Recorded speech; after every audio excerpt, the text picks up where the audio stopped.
What is going on, everybody? Welcome back to the channel. Aftersound here, bringing you Splinterlands content every single day. We also stream right here on this channel as well as on Twitch, so make sure you come by and say hello. This video is also brought to you by my music, which is available anywhere you stream music under the name Aftersound, and I do have a new song out recently called Dreamin', so check it out. Let me know what you think, and I appreciate the support. Okay, guys, let's talk about the Wild Season Permit because we just finished the final season, or the second season of March, and you can see here that for the first time, we actually did not even cross 2,000 Wild Season Permits purchased. Now, I did do this maybe like a day or so before the actual season closed, so we could have potentially crossed it. Obviously, we were just one short, but you can see where the trend has been, right? I mean, we've just been down, down, down, and this was another 1.3% decrease, another 27 accounts that chose not to participate in the Wild Pass. And if you take a look at the DEC burn, right, if we just take a look at the DEC burn impact over the past season, that was just under 4,000, 4 million, it was about 3.9 million. And then if we include all of March, so we can go back to the last two seasons, that's about 7.8 million, right? 7.9 million. So just under 8 million DEC getting burned per month through this, as opposed to when it first came out. And actually, I want to go back not necessarily to the first days, but after the Wild Season Pass could no longer be purchased with vouchers. So where was that? That was in March, or in September, I believe. Here we go. So the first, we'll do like the month of September, and season date start. Yeah, so we'll do this. So perfect. And over there, we were burning 9.9. So it's not like that much lower. I mean, it's a couple million per month, but obviously I think we had a lot higher hopes of how many or how much more DEC could get burned with more players participating here. Obviously, at that point, we did not know that survival mode was coming. We did not know what the impact of survival mode would be, and I would say that we've probably seen survival mode have a significant impact.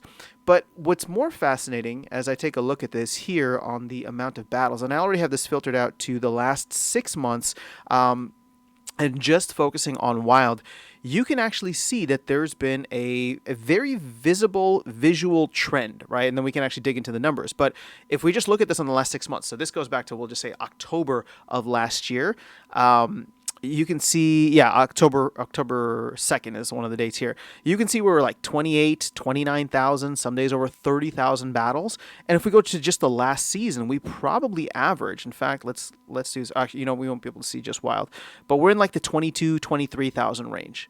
So that's like a 18 to 20%, 18 to 20% decrease over the past 6 months, which is interesting to me because the pool size hasn't changed, right? I mean, obviously all the pools are reducing by 1% per month, which is part of the white paper.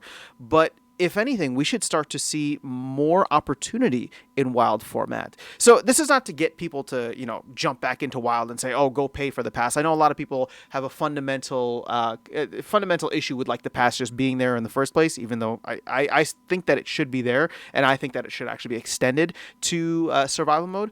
But at the end of the day, I'm looking at this and I'm thinking, okay, at some point there will be a shift, right? At some point, something will happen where people will feel as though it is worthwhile for them to maybe not focus so much on modern, not focus so much on survival mode. There will be an arbitrage opportunity with Wild format. When that day happens, and what the numbers will look like, where SPS is at, right, from how much SPS is in the pool, for example, and the value of SPS, if it goes up or down, that still remains to be seen. But over the last 6 months, we've seen a very clear trend when it comes to Wild format, and really, this trend was happening well before survival mode, but I think survival mode is going to accelerate it a little bit as people arbitrage the trend for the massive earnings that are out in survival mode. But the other major thing that is coming up, just as a reminder here, in case people don't know, is with Conclave Arcana comes the rotation of Chaos Legion into Wild format only. It will no longer be eligible in modern format. And so for a lot of the folks that are part of the Chaos Legion class, like myself, came in around 2021, 2022, this is going to be one of the main areas that you can play your cards, right? You can play your cards in it now, and actually Chaos Legion still dominates just because it makes up such a huge amount of the total cards in existence. But the fact that it'll be cut off from modern makes me believe that maybe more people will be inclined to participate in Wild format, especially if SPS can have any kind of positive upward movement due to the flywheel, due to just market conditions, due to new players coming in and overall demand. But whatever the case is, that's going to be the next big thing that I think shakes things up as we watch what happens with wild format. So that's the update for this season. Just wanted to share it with you guys, but let me know your thoughts in the comments below. Otherwise, I'll catch you all in the next one and see you around the game. Take care.